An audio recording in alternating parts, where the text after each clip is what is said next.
Hello, তোমাদেরকে welcome আমার new blog চ্যানেলে। তোমরা সবাই কেমন আছে? আশা করি তোমরা সবাই ভালো আছে। আজকে হচ্ছে আমি বাড়িতে কাম করব। আমার ঘরটা অনেক দিন আগে বানাইছিল, কিন্তু ওই ঘরটা লেপা হয় নাই, তাই আজকে আমরা দুই দিদি মিলিয়া ঘরটা লেপবো। আজকে আমরা এইসব কাম করব।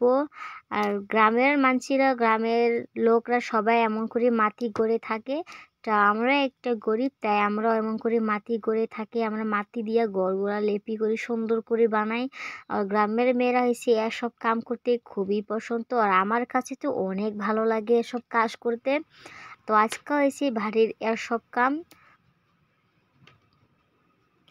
আজকাল কাম আমি বাড়িতে কি করলাম, তো ভিডিওটা লাস্টে দেখো, তোরা জানতে পারবো আমি কি করলাম আজকে। প্রথমে হয়েছে আমি এই মাটিগুলা এইভাবে করে নিচ্ছে। তোমাদের বাসায় কি বলে সেটা আমি জানি না, আমি বেশি বলতেও পারি না। তাই প্রথমে আমি মাটিগুলা এমন করে ঝাড়বার লাগছে। এমন করে করলে মানে খুবই ভালো লাগে ঘরটা লিপতে। উপরে যত বড় বড় পাথরগুলো আসে এগুলা কিন্তু ভালো করে পরিষ্কার হয়। তাই আমি এইভাবে কইরা মানে মাটির যা ঝাড়িয়া মানে এটা ঘরটা মুছবো। তারপর আমি আসছে গোবর উঠাবো। এখন হচ্ছে গোবর উঠাবো। তোমার জানি আবার ভালো নাচি গোবর উঠাই হ্যান্ড করে টেন করে। আসলে একটা কথা বলি, যারা গ্রামে থাকে তারাই বুঝে গোবর দিয়া ঘর লিপে থাকে কত সুন্দর, কত ভালো লাগে। আর আমরা হয়েছে গ্রামের মেয়ে, তা আমরা হচ্ছে এসব কামই করি। আমার কাছে তো এসব কাম খুবই পছন্দ, তো অনেক বেশি ভালো লাগে। আর গোবর দেয়া যারা ঘর লিপে তারা বুঝে যে গোবর দেয়া মাটি দেয়া ঘর লিপে সুন্দর করে কেমন করে থাকে। তো আমরাও এরকম। তো আজকে আছে এইসবই কাম। অনেক দিন ধরে লিপতে চাইছি কিন্তু পাই নাই, তাই আজকে আমি কাজটা শুরু করলাম। এখন সেটা উঠাবো। আমার হাত দিয়ে অবশ্য আমার গোবর আনা শেষ। এখন আমরা পানি নিয়ে যাব। পানি দিয়া গোবর দিয়া মাটি দিয়াটা সব কিছু এখন একসাথে মিক্স করব। এদিকে হচ্ছে আমার দিদি বানাবো, এটা আমি বানাতে জানি না, তাই আমার দিদি এখন পানি দিয়া এই মাটি দিয়া গোবর দিয়া সব কিছু একসাথে মাখাবো এটা ঘর মোছার জন্য। যারা যারা এমন করে ঘরের কাম করে তারা তো জানেই যে এটা কীভাবে করতে হয়। তো আমরা এখন করছে, এটা আমি করতেছি না, এটা আমার দিদি করবার লাগছে। এটা এখন পানি দিয়া মাটি দিয়া মিক্স করব। গ্রামে এসব কামই চলে। সকাল সকাল করতেছি কাশকলা। আমার কাছে তো এটা খুবই বেশি ভালো লাগে।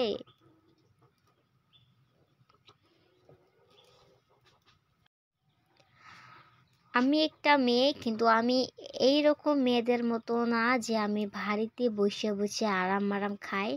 আমি কিন্তু এরকম মেয়ে না, কারণ আমি একটা গরিব বাড়িতে জন্ম নিয়েছি, তাই আমার সব কাজ করতে হয়। মানুষগুলো সকাল সকাল উঠতে আরাম খাইতে পারে, কিন্তু আমি তো এসব না, কারণ আমার গরিব মানুষ, আমরা এইভাবেই কাম করতে হয়। এইদিকে আমার দিদি গোবর মাটি দিয়া সব মিক্স করা হয়ে গেছে। এখন হচ্ছে আমরা গোড়গুলা ঝাড়ু মারবো, কিন্তু একটু খারাপ আছে। এদিকে আমার দিদি মাটিগুলো একসাথে ভালো করে মিশিয়ে নিল। এখন আমি ঝাড়ু মারতে যাব।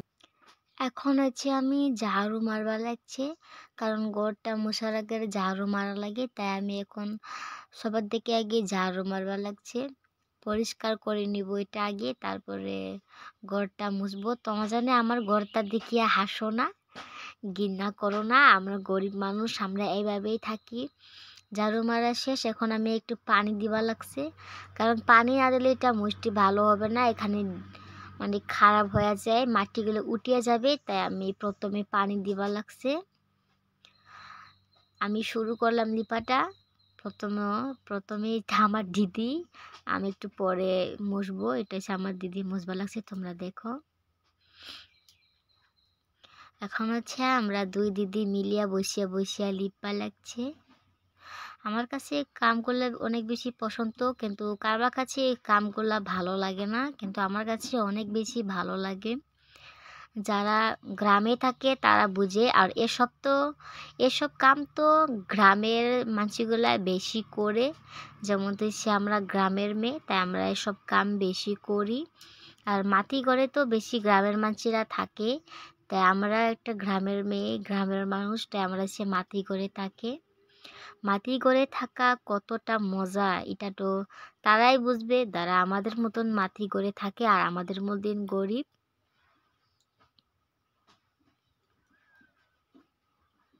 কাজটা করতে এত বেশি কঠিন না, কিন্তু হাতে একটু ব্যথা পাই কারণ মাটিটা একটু শক্ত থাকে, তাই এটা লিপলে একটু বেশি ব্যথা পাওয়া যায় হাতে।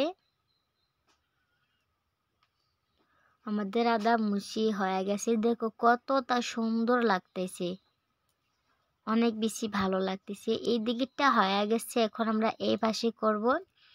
এই পাশেরটা এখনো হয় নাই, এই দিকটা আমরা করা শেষ হয়ে গেছে, তাই আমরা এখন এই পাশেরটা কাজটা শুরু করব। এই দিকেরটা এসে বেশি খারাপ, এই দিকেরটা বেশি একটু ভালো আছিল, কিন্তু এটা একটু খারাপ। এই দিকেটাও আমরা শুরু করলাম দুই দিদি মিলিয়া। শেষ হব, বেশি দেরি না। এদিকে আসে আদায় পায় গেছে মুছতে। কারা কারা আমার মতন এরকম কাম করে কমেন্টে অবশ্যই জানাবো। এদিকে হচ্ছে পুরো ঘরটা মোছা শেষ হয়ে গেল, পুরো ঘরটা সুন্দর করে লিপলাম। এখন তোমরা কমেন্ট করে জানাও যে দেখতে কেমন লাগছে। সব কাম শেষে আমি চলে আসলাম ফুচকা খাইতে। এগুলা ফুচকা বাচ্চাদেরকে কিনা। তো আজকের ভিডিওটা এখানে শেষ করি। আশা করি তোমার কাছে আজকের ভিডিওটা খুবই ভালো লাগছে। আমার চ্যানেলটা সাবস্ক্রাইব করো, যাতে আমি আগে তোমাদেরকে ভালো ভালো ভিডিও আনতে পারে। সো আজকের ভিডিওটা এখানে শেষ করব। তোমরা সবাই ভালো থাকো, আমরা আবার ফেরার দেখা হব নেক্সট ভিডিওতে। তো আজকে সবাইকে টাটা।